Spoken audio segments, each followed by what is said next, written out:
Acid reflux यानी GERD पाचन संस्थान का एक बहुत ही कॉमन प्रॉब्लम है।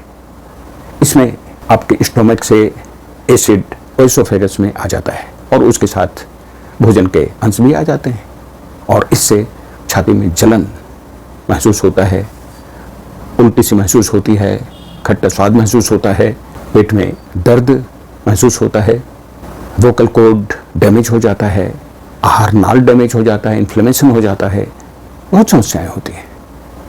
उल्टी जैसा लगेगा, खांसी जैसा लगेगा, सांस लेना मुश्किल हो जाता है और धीरे धीरे वो समस्या बढ़ने लगती है। और जब आप दवा से इसे कंट्रोल करने का प्रयास करते हैं तो दवा आपके आमाशय के एसिडिटी को कम करता है और कम करने से आपका भोजन ठीक से पच नहीं पाता है, तो वो आप में कमजोरी लाता है, वो आपके बोन को कमजोर करता है। एसिड रिफ्लक्स को यदि आप समय रहते कंट्रोल नहीं करते हैं तो बहुत सारी गंभीर समस्याओं का सामना करना पड़ता है। रोग जब पुराना हो जाता है तब आपका ओएसोफेगस का जो आंतरिक दीवार है वो डैमेज हो जाता है, बर्न हो जाता है, इन्फ्लेमेशन हो जाता है, जिसके परिणाम स्वरूप आहार नली का कैंसर हो जाता है, जिसे एडिनोकार्सिनोमा कहते हैं।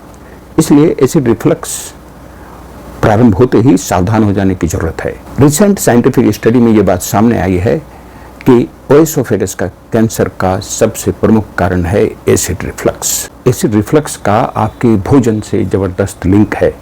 आपके भोजन में हाई फैट मील और मीट एसिड रिफ्लक्स के लिए जिम्मेवार है। ये एसिड रिफ्लक्स होता कैसे है, इसको समझने का प्रयास कीजिए। जब भी आप हाई फैट मील लेते हैं, मीट का सेवन करते हैं, तो वो आपके स्फिंक्टर को यानी आहार नाल के उस दरवाजे को, जो दरवाजा आहार नाल को स्टोमक से जोड़ता है, उसको रिलैक्स कर देता है।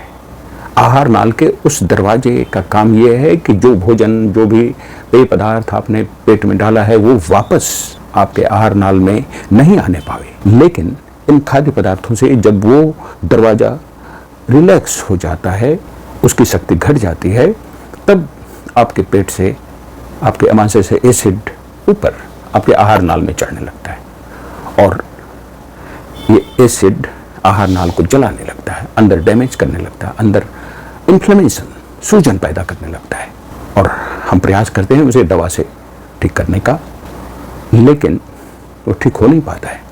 उसे ठीक करने के लिए हमें अपने डाइट में सुधार करने की जरूरत है और डाइट में बिना सुधार के यदि आप दवा का सहारा लेते हैं तो वो तात्कालिक लक्षणों को शांत करता है, लेकिन बीमारी को जड़ से नहीं मिटाता है।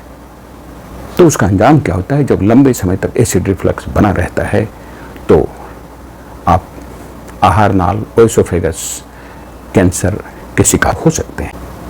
तब भोजन निकलना मुश्किल हो जाता है, तब आपका वोकल कॉर्ड काम करना बंद कर देता, आवाज़ नहीं निकल पाती है या आवाज़ साफ नहीं निकल पाती है। और एसिड रिफ्लक्स से यदि आपको कैंसर न भी हुआ तो भी बहुत तरह की समस्या होती है। आपको सांस लेना मुश्किल हो जाता है, भोजन का निकलना मुश्किल हो जाता है, आपके शरीर में पोषण की कमी हो जाती है।